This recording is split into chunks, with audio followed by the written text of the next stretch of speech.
The most disrespected person in America is the black woman. The most unprotected person in America is the black woman.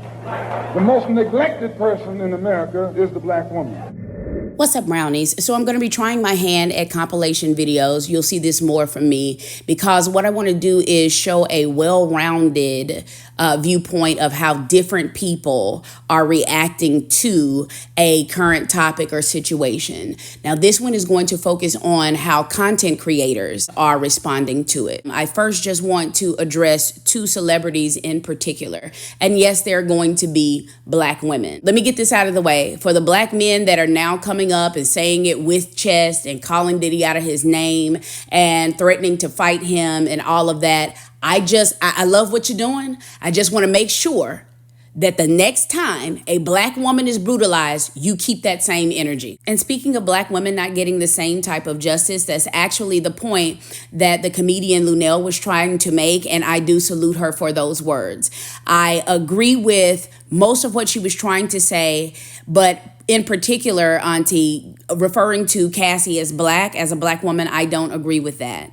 See, regardless of, and I understand that the older generation still believes in the one drop rule and, people being quadroons and octoroons and all of these things. But the truth of the matter is, more so than race, ethnicity, nationality, all of those things, how you show up in this world phenotypically is what is going to determine how you're treated.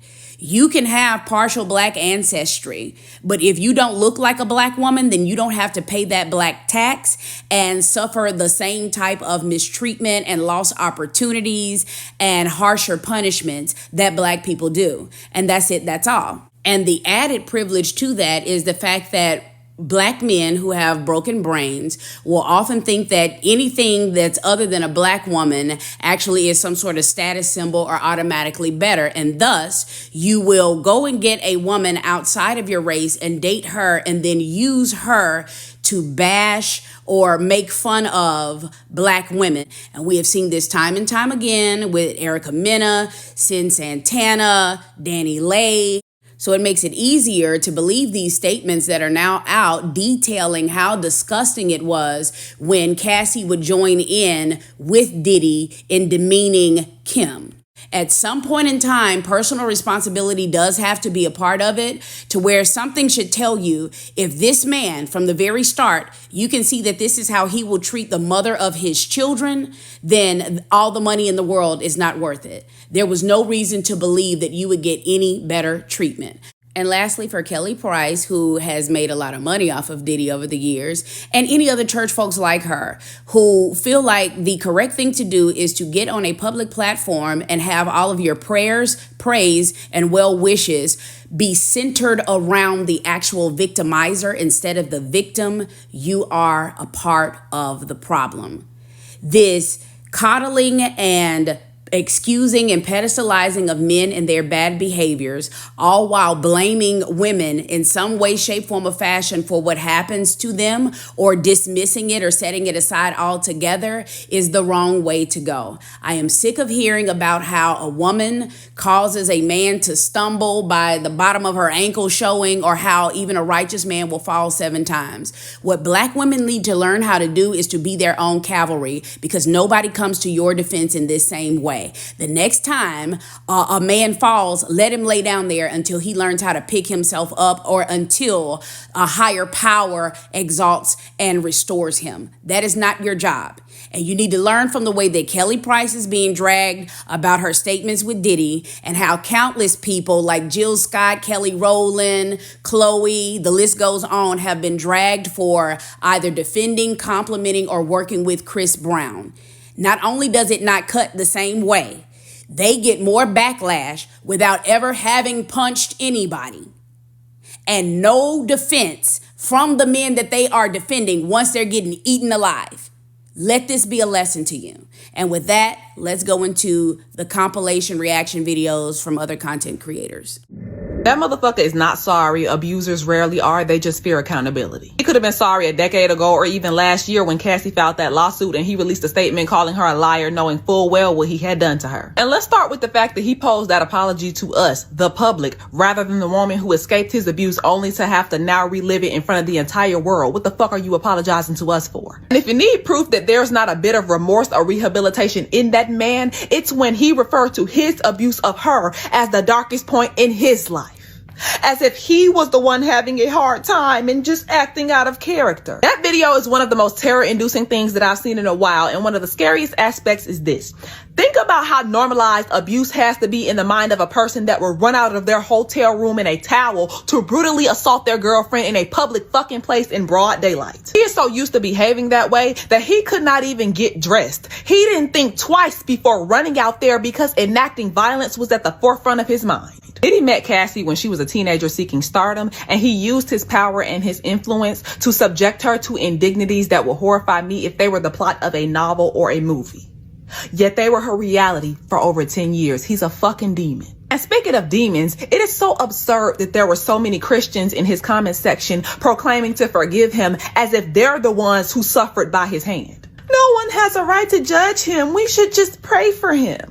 If ever there was a safe space for abusers, it's the church, because y'all have so badly distorted the concepts of accountability and forgiveness that all somebody has to do is invoke the name of God and y'all will open your arms to them even if they continue to cause harm. What a week it has been, and I am truly praying for anybody who is dealing with any kind of abuse, psychological, verbal, mental, physical. It's not a game. And it's a meme that keeps going around that is triggering me. And I have had to just kind of get offline because it's hard out here. It's tough seeing people recreate these videos of the men running down the hallway pretending to be Diddy like it's funny, or women getting online saying, how come she didn't take the stairs?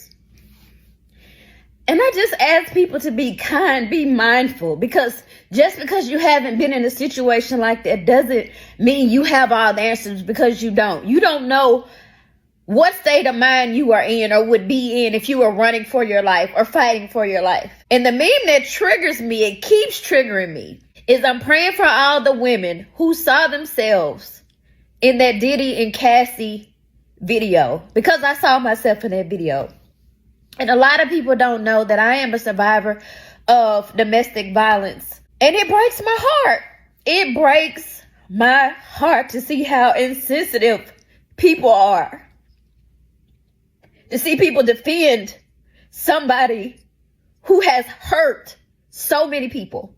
And my prayer is that we just continue or try to be kind to each other. Try to be empathetic. Try to sympathize, all these things with each other, because you don't know what it's like. So you can't have an opinion about something that you've never dealt with. And I'm praying for the women. I'm praying for myself, because even though you survived the situation, you still healing. Because if it was mental or if it was psychological, you still have to unhear those things that have been said to you. Oh, let's just be kind to one another. And I just pray for healing and love and happiness and hope and healthiness and wholeness to all the people who have endured abuse. Because it's not just the women. It's men being abused out here too. It's boys being abused out here too. It's not just the women and the girls. Anybody dealing with abuse of any kind. It's so difficult to reflect on the darkest times in your life. But sometimes you gotta do that. I was fucked up. I mean, I hit rock bottom, but I make no excuses. My behavior on that video is inexcusable. I take full responsibility for my actions in that video. I'm disgusted. I was disgusted then when I did it. I'm disgusted now. I went and I sought out professional help. I had to go into therapy and go into rehab. I had to ask God for his mercy and grace. I'm so sorry. But I'm committed to be a better man each and every day. I'm not asking for forgiveness. I'm truly sorry. I'm so sorry. But I'm committed to be a better man each and every day. I'm not asking for your forgiveness. I'm truly sorry. Playboy, Russell, how I do, dog? How I do? Party, let's get it.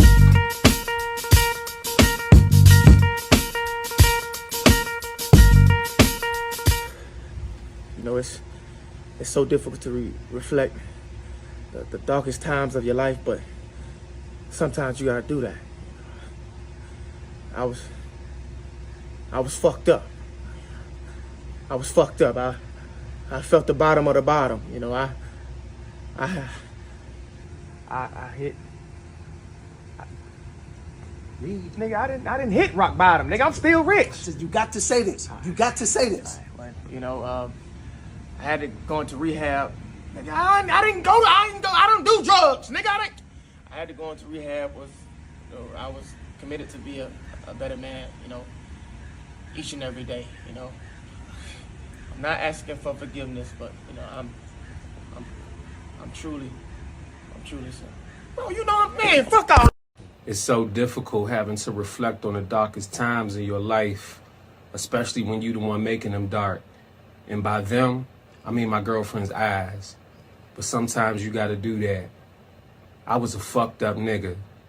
Like, for real, I had Ciroc, weed, pills, X, coke, shrooms. Nigga, I was fucked up on everything. And I hit rock bottom. No, literally, I put Cassie in the rock bottom. And then I hit her with the people's kick to the face. I mean, I used to wrestle with Usher over cereal, so I thought she wanted to play SmackDown. But I make no excuses, even though I vehemently denied any abuse until the video came out. My behavior on that video was inexcusable, and I wish y'all never saw it. I take full responsibility for my actions in that video, even though I lied about doing any of it. I'm disgusted.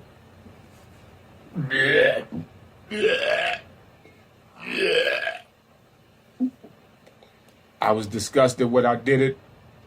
I was thinking to myself, maybe I shouldn't sucker punch her so hard. I could at least square up with her and give her a fair one. Then I was disgusted with myself for thinking while she was on the floor, you should kick this girl in the head right now. Stomp a mud hole in this bitch. Oh, I'm sorry. I didn't mean to say bitch. I had to go into therapy. I started seeing Dr. Umar. He told me stop dating mixed women and only deal with fully black women. I had to ask God for his grace before I ate my daily bread. I don't know why this keep happening to me, man.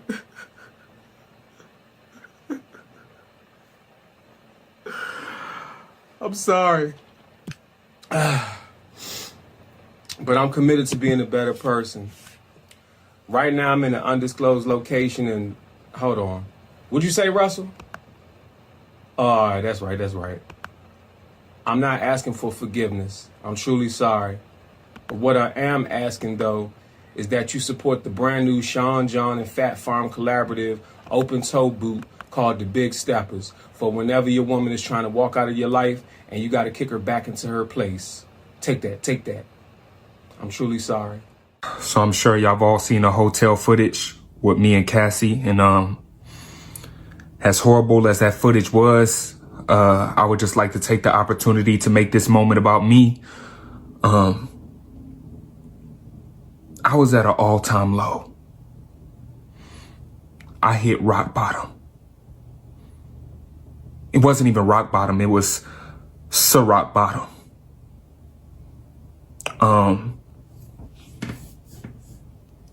That type of behavior is disgusting. I'm disgusted. That abusive behavior that I showed on the video should have never taken place, especially on camera. You know, those are the types of things that should only take place behind closed doors. But now that it's in the public eye for all of y'all to see in 4K, I would like to say that I'm truly sorry. Every step I take, every move I make, every single day, and every time I pray, it's all gonna be geared towards me being a better Sean, Puff Daddy Combs. Can't stop, won't stop. It's love. So that concludes this compilation, and I want to leave you all with some food for thought. Intent and impact are two totally different things, and oftentimes they don't align. Now, we're going to operate with the assumption that the point of these skits was indeed satire, and mostly it was aimed at showing how ridiculously insincere Diddy's apology was and how we're not buying the BS. And that's great. However, some of the word choices and some of these skits they kind of went awry. In your opinion, is satire the best way to go when talking about a subject that's this important? And if using satire is okay, was every part of every word choice in these skits, was it appropriate and done in the right way? Leave your thoughts in the comments. So you